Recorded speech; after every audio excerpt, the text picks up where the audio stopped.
Hello, aspiring hunters. Welcome to the Hunter Experience. The Black Continent has always been one of the greatest mysteries within Hunter x Hunter, being a territory that defies any known logic within the world created by Yoshihiro Togashi. The few pieces of information we have about this place are enough to reveal that there are forces at work there that go beyond human comprehension, and perhaps even beyond the capabilities of Nen itself. But could this continent have a true ruler? Could the so-called King of the Black Continent be real? I believe this possibility cannot be dismissed, especially if we analyze the evidence the manga provides us. To understand this hypothesis, it is necessary first to comprehend the rules governing the Black Continent. If you're prepared for the incredible hunter journey, click like and subscribe to the channel to join our troop. Don't forget to comment on who your favorite character is in Hunter x Hunter. Now, let's continue with this incredible story. As stated throughout the story, this region cannot be accessed without a guide, and the guide, in turn, can only be obtained through a guardian. This already demonstrates that there is some form of control over who can enter and exit the Black Continent. Perhaps this is not simply a rule imposed by the environment, but rather a defense system created by an entity that does not wish for intruders to invade its domain. If there is a guardian, it is logical to think that it answers to something or someone. And if there is someone above it, that figure could very well be the true monarch of this territory. Another factor strengthening this theory is the very structure of the Black Continent. We know that it is vast enough to make it practically impossible to explore in a single lifetime. This means that no matter how much humanity has tried to understand it, there is still much we don't know. The 5 known threats, Brian, Hellbell, Pap, and the Zobai disease are only examples of what may exist there. But who can guarantee that these creatures are not part of a larger ecosystem, following a hierarchy defined by something much more powerful? Perhaps these threats are just the soldiers or natural predators of a land dominated by a superior being. If we analyze the characters who have already entered the Black Continent, we can see that none of them have brought back complete information about what exists there. Zig Zoldyck, Isaac Netero, and Lin were just a few of the individuals who set foot in this land. But their reports are not detailed enough for us to have a clear picture of what lies beyond what has already been mentioned. Beyond Netero, who tried to lead an expedition there, also does not seem to have all the answers. But what if there is someone who has already uncovered this mystery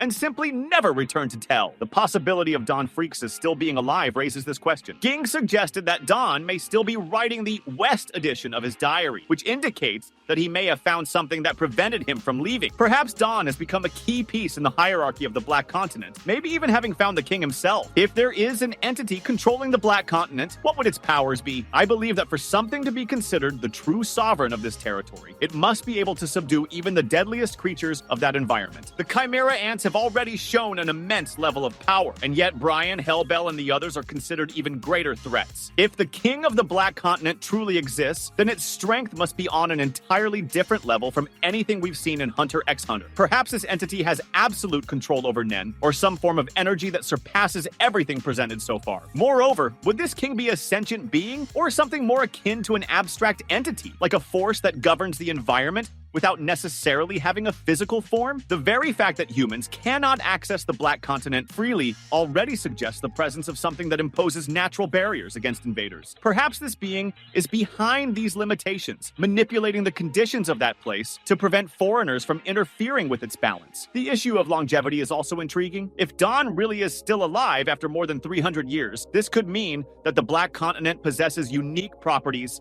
that defy known natural laws. Could this be a side effect of the presence of this supposed king? Perhaps this entity has such absolute control over the territory that its very existence alters the rules of life and death. If this is the case, then anyone who ventures deep into the Black Continent may end up being affected by this influence, which would explain the disappearance of so many explorers. Regarding the possible ruler of the Black Continent, I believe it is relevant to explore another layer of possibilities that could explain how and why such a powerful entity would govern this place. We cannot forget that the Black Continent is characterized by a series of peculiarities that do not fit within the natural laws or Nen rules we know. This alone would be an indication that something beyond human understanding and even beyond the Nen system itself may be influencing the environment. But the question of the sovereign is not just about physical strength or Nen mastery, but also about the impact such a figure would have on the ecosystem itself. Imagining that the king of the Black Continent is indeed an entity of incomprehensible power, it is interesting to reflect on how this being could interact with the territory itself. We know that the Black Continent is filled with unexplored areas, and that its threats, like the 5 already mentioned, are powerful enough to eliminate even the most prepared hunters. If there is a central force governing this territory, it would be logical to assume that it established the extreme characteristics of the environment, with creatures and phenomena that challenge human abilities and even the capacities of Nen. I believe that the relationship between the king and the territory itself is an aspect we cannot ignore. It could be directly responsible for creating and maintaining these natural barriers, like the difficulty of access, the insurmountable predators, and the mysterious phenomena that affect visitors. These threats may not just be monsters or random forces of nature, but in essence, manifestations of the power of this sovereign entity, something resembling an ecosystem where creatures serve not only to maintain the balance of the environment, but also to protect what may be the greatest secret of the Black Continent, its ruler. Perhaps the king of the Black Continent is not a governing figure in the traditional sense, like a monarch with a throne and a castle, but rather an abstract force, more akin to a cosmic manifestation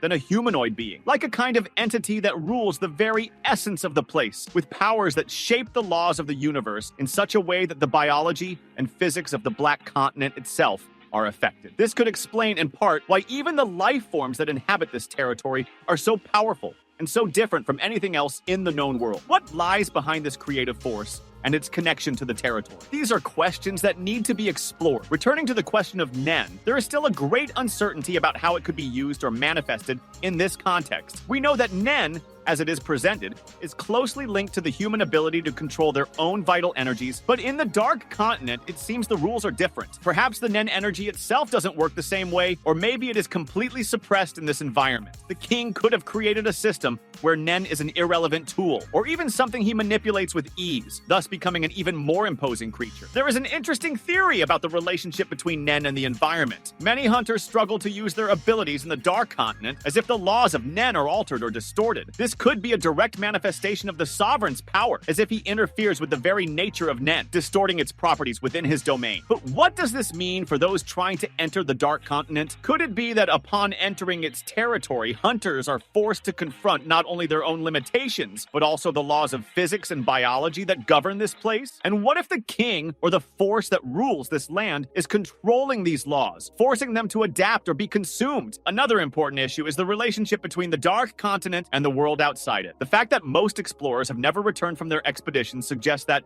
if the king or a higher entity is behind this territory, it may be keeping people trapped in some sort of limbo or closed domain. This aspect makes me think that the king not only rules the Dark Continent, but in some way exerts influence over those who try to venture there, creating an almost absolute isolation. This could also explain Don Freaks' difficulty in returning from his journey, if he indeed encountered this power. Of course, these are just possibilities. Perhaps the Dark Continent doesn't have a single ruler, but rather a natural balance system that keeps everything in order without the need for a central leader. Still, considering everything shown so far, I think we cannot discard the idea that a supreme entity is in charge of this place. If this theory is correct, then the true threat of the Dark Continent is still to be revealed, and when it does, humans will realize they never should have tried to conquer this. Hunters, that was our video for today. Leave a like if you enjoyed our video, subscribe to the channel as it is still very new, and I'll see you in the next video. Until then.